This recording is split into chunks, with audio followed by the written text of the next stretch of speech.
All right, it's time for discussion 6-2. Let's go. All right, so let's first talk about something called a rate law. A rate law is just a mathematical equation that will link the concentrations of reactants to the rate of reaction. Now, a rate law is unique for a particular reaction, but they all follow the same general form, and they look like this. The rate of reaction will be equal to a lowercase k times a raised to the x times b raised to the y. So these exponents, x and y, are called orders. And the order of a reaction is just a measure of how changing the concentration of reactants will change the rate of a reaction. So this is just an equation used to calculate the rate if we know the initial concentrations. All right, so let's dive a little deeper.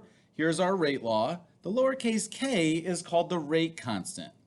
Now, again, the constant is unique for a particular reaction, so it's not a typical constant like we're used to. The exponents, x and y, are the orders with respect to reactants A and B. A and B in brackets are the concentrations of A and B. Remember, brackets mean concentration. And the sum of the orders of each reactant will give you the overall order of the reaction. All right, so that rate constant changes based on temperature. So we would say that it's constant for a particular reaction at a particular temperature.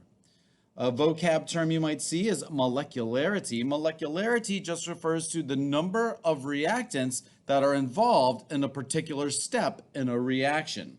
There's two types of molecularity we'll look at. Unimolecular, which means the rate is dependent on one reactant only, or bimolecular, where the rate is dependent on two reactants. We generally won't see any ter or tri-molecularity in a reaction step because you got to remember what's required for a collision to be successful. Two reactant particles have to collide. They have to collide with the correct orientation and with enough energy. It's just very unlikely that three particles would be able to collide at the same time, satisfying all those requirements. So that's why reactions generally take place in a series of steps as opposed to one simple reaction. So there's two ways to experimentally determine rate law, by looking at the initial rate method or looking at some graphs. So let's talk about the initial rate method. So to do the initial rate method, what you would do is perform the same chemical reaction over and over and over again, varying the concentrations of reactants each time. So we can use this data to get the order of reaction, or the order with respect to each reactant, by looking at how changes in its concentration affected the rate. If I want to look at just how one reactant concentration changes the rate, then I have to make sure that the other reactant's concentration is remaining constant. If it's not remaining constant, I wouldn't really know which reactant is having the effect.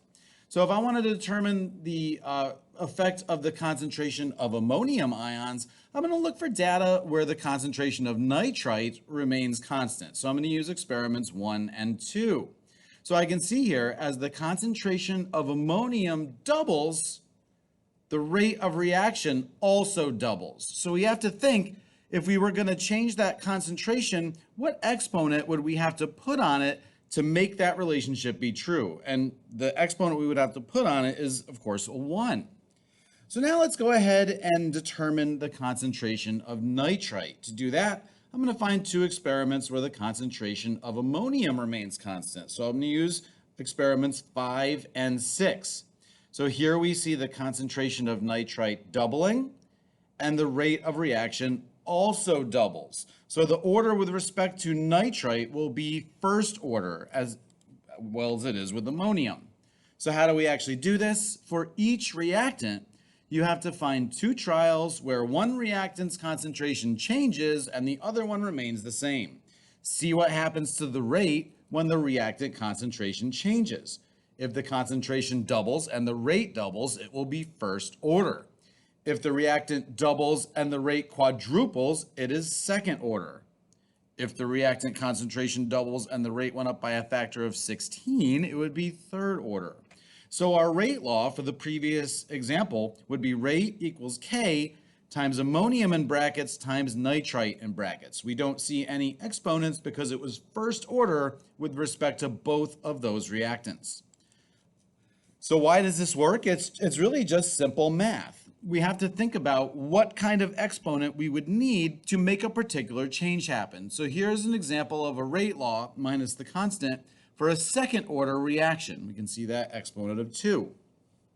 So if I had a concentration of reactant A of 1 and my rate of reaction was 1, based on this rate law, if I double the concentration of reactant A, if the rate then double or quadrupled, that would tell me that I need to have an exponent of 2 on my concentration. So really, this is just simple math. Now, think about this. What would the order with respect to a reactant A be if doubling it did not change the rate at all? So in other words, if our concentration were 1 and our rate were 1, and our concentration were doubled to 2 and the rate remained 1, well, when are we going to get an answer of 1 every time? When the exponent is 0. So we would say that is 0 order. If a reactant is 0 order, it just doesn't have an effect on the rate of a reaction. All right, so go ahead and practice. This is a simpler example. There's only 3 experiments to look at. But what I want you guys to do is deduce the order of this reaction with respect to each reactant, write an expression for the rate law, and using data from the table, calculate the value of the rate constant. So go ahead and pause the video and do that.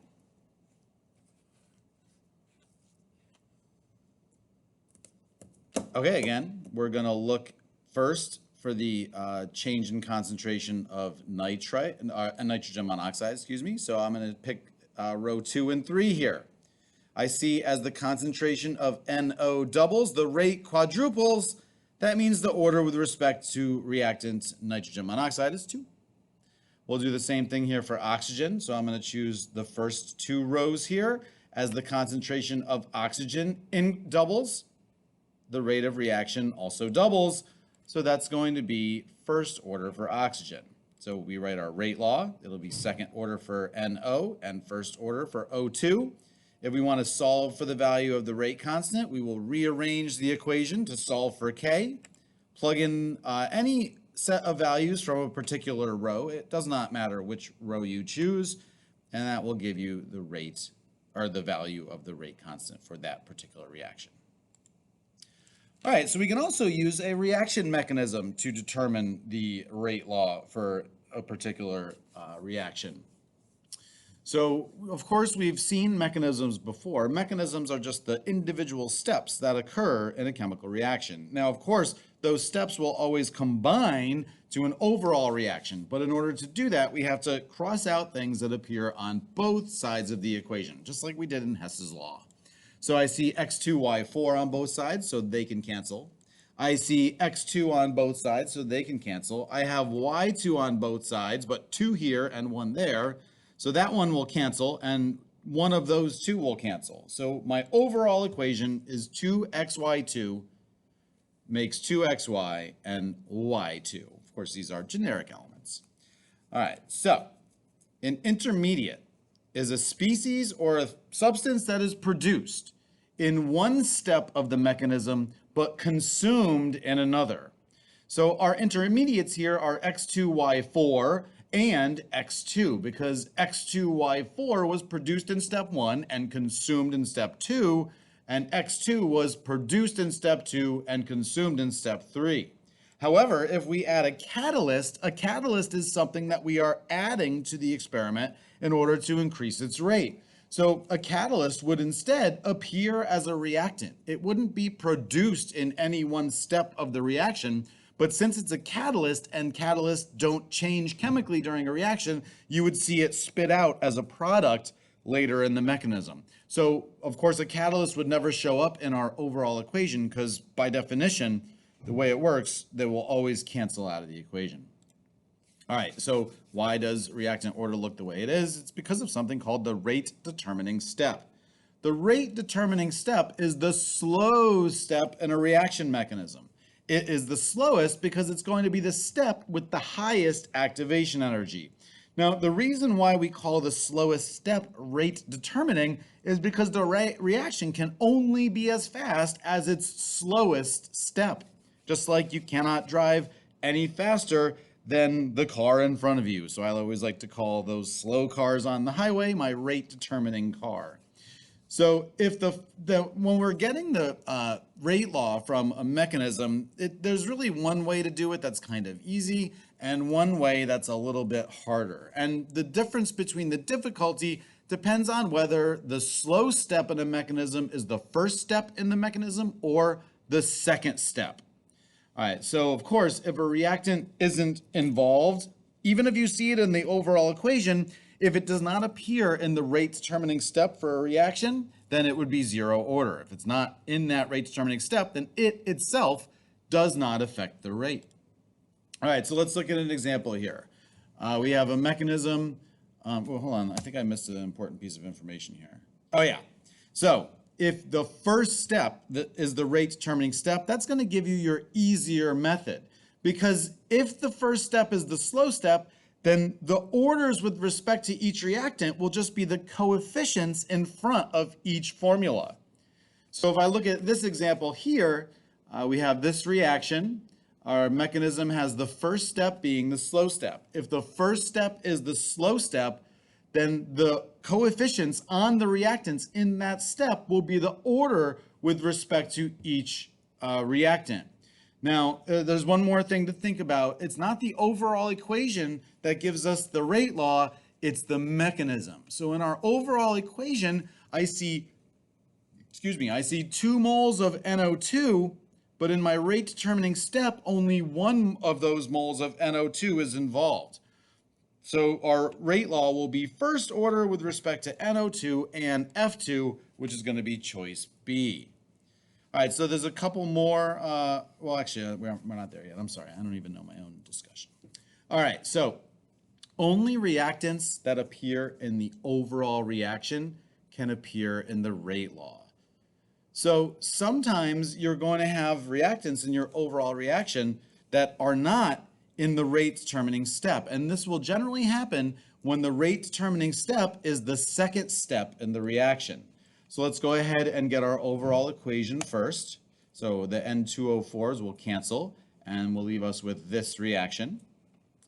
Now, when I look at the mechanism, you would assume that the rate law would just contain carbon monoxide because the nitrogen dioxide doesn't appear in that step. But what is involved in that step is the N2O4 intermediate. And that N2O4 intermediate is produced by those 2 moles of NO2. So even though the NO2 doesn't have a direct role in the rate determining step, it does have an indirect role. So indirectly, these 2 moles of NO2 are indeed affecting the rate. So our rate law would be second order with respect to NO2 for those 2 moles of NO2 and second order with respect to carbon monoxide because there's 2 moles of it in the rate determining step. All right, so go ahead and practice. Pause the video, just read this question, see if you can work it out. And I'll come back in 2 seconds to give you the solution. Okay, so here we have the same reaction we had on the previous slide, but it says at temperatures less than 227 Celsius, the rate law has NO2 second order and carbon monoxide 0 order. So which of the following mechanisms would be consistent with this rate expression? Well, let's go ahead and evaluate each choice to see. So if I look at choice A here, this is exactly the same reaction we had on the previous slide. I have my N2O4 intermediate being produced by those 2 moles of NO2. So that reaction would be second order with respect to NO2, but also second order with respect to carbon monoxide. So it cannot be that rate law. Option B is just a single step. That is the slow step. Since carbon monoxide and NO2 both appear in the overall equation, carbon monoxide would appear in the rate law for this particular reaction. If I look at choice C, our slow step is the first step. So that would give us carbon monoxide 0 order because it's in the fast step. However, the coefficient on NO2 here is just 1, which would give us first order with respect to NO2, and we need it to be second order. So it must be choice D, but let's go ahead and look. We have the slow step as the first step. In that slow step, I have 2 moles of NO2, which would match the rate law. All right, now try this question here. Again, pause the video, work it out, and come back to it. All right, so here we have a complex equation. It gives us the rate law for this equation. Ooh, look, it's termolecular. I don't know if it's trimolecular or termolecular, but anyways. So we have bromide, bromate, and hydrogen ions involved in the rate law. It's first order with respect to bromide, first order with respect to bromate, and second order with respect to hydrogen ions. So the overall order can't be 12. The overall order is 4 because the overall order is just the sum of the individual orders. So this is a fourth order reaction. It says doubling the concentration of all the reactants at the same time would increase the rate by a factor of 16. Well, that's absolutely true. Just start with a concentration of 1, raise it to the 4th power, see what doubling the concentration would do. It would 2 to the 4th is 16, I think. Oh my God, I'm so stupid. So that's going to be our answer. So we're going to talk a little bit about rates of our units of the rate constant, but it's a little complex to do in the video. So I'm probably going to save that for class or SS if you need more help on that. But no, that will not be the rate. And it says a change in concentration of bromide or bromate will not affect the rate. Well, that can't be true because both of those reactants are in our rate law, excuse me. All right, so now let's talk about different types of rate. There's 3 types of rate we work with in this unit. One is called initial rate. Initial rate is just the rate that occurs when you first mix your reactants together. The next is called instantaneous rate. We can see from this curve that the rate of the reaction decreases over time. So if I wanted to calculate the rate of reaction at any particular time, that would be instantaneous rate. If you just look at the total change in volume and take the total time it took to calculate the reaction, what that would be is the average rate. So we learned in topic 1 that the slope of the curve at any point will tell you the rate of reaction. So if we have a tangent line drawn to time equals 0, the slope of that tangent would give us the rate of reaction. So because my y-axis is cubic centimeters and my x-axis is seconds, the unit of my rate would be cubic centimeters per second. To calculate the slope, I just need the change in y over the change in x, plug in the numbers, and you get that the rate initially is 2.5 cubic centimeters per second. Now, if we draw a tangent to any random point on the curve, that would give us the instantaneous rate. So here we have a tangent drawn at 50 seconds. Again, because of the units on our graph, we would still have a unit of cubic centimeters per second. When we calculate the slope here for the same reaction, we see that here the slope is 0.33 cubic centimeters per second at that 50-second mark. So if you look back here, initially the rate was 2.5. Later on in the reaction, the rate is 0.33. Okay, we can also determine order from a graph. So there's going to be 2 types of graphs you will see. One is rate plotted versus concentration. The other will be concentration plotted versus time. So as we see here for the 0 order graph, the rate, which is in the y direction, remains constant as concentration increases. If you saw this graph, that would tell you that the concentration does not have an effect on the rate, which is 0 order. If it's first order, we know that doubling the concentration doubles the rate. That's a direct relationship. So we would see a line with an equation of y equals x. If it was second order, it would be like squaring our concentration. So as concentration increases, we would see an exponential growth in the rate. Now for concentration versus time, it's a little less simple. For 0 order, it just means the concentration will not be affected by the rate. So for 0 order, what you're going to see is now, of course, as any reaction proceeds, the reactant's concentration will decrease. What this shows is that as the concentration decreases, the rate of decrease remains constant throughout the process. For first order, it's basically like an inverse relationship now. So what we see is this decay curve. If it was second order, it would be inverse exponential decay. So for second order, you just see a steeper curve. It's just really important to focus on what the units of our axes are so we can determine what type of reaction we have or what type of order we would have to have. All right, finally, let's talk about the Arrhenius equation. So the Arrhenius equation can be found in the data booklet, and it looks like this. However, we typically don't use it in this form. I'm not saying never or always. Sometimes it is, but usually it's not. So in this equation, the capital A is called the frequency factor. That's a number that's unique to a particular reaction that represents the likelihood that collisions will occur in the proper orientation. E sub A, of course, is the activation energy. T is the temperature in Kelvin. R is the universal gas constant, which is 8.314 joules per mole Kelvin, also in the data booklet. Now, we don't usually use this form, but if you take the natural log of both sides of this equation, it rearranges to this. Now, this equation should look somewhat similar to you because you've worked with this equation a lot in your high school years. So this is actually a form of y equals mx plus b. So when we plot the natural log of the rate constant divided by the inverse temperature, over the inverse temperature, 1 over t, you get a line. Now, the y-axis here is the natural log of k, that part of the equation. The x-axis is 1 over t, so the slope, the m in mx plus b, must be the negative activation energy divided by r.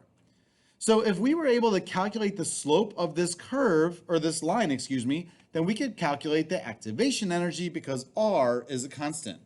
So let's look at an example of this. Here we have a complicated looking equation, which is not complete. It says the reaction was carried out at different temperatures, and the value of the rate constant was obtained for each temperature.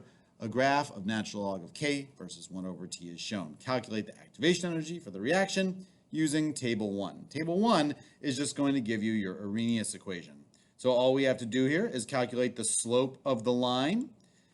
So the slope will be equal to negative activation energy over r. So we can just rearrange to solve for activation energy. I'm going to choose 2 points on the curve, or on the line. I always call it a curve. The line to calculate the slope.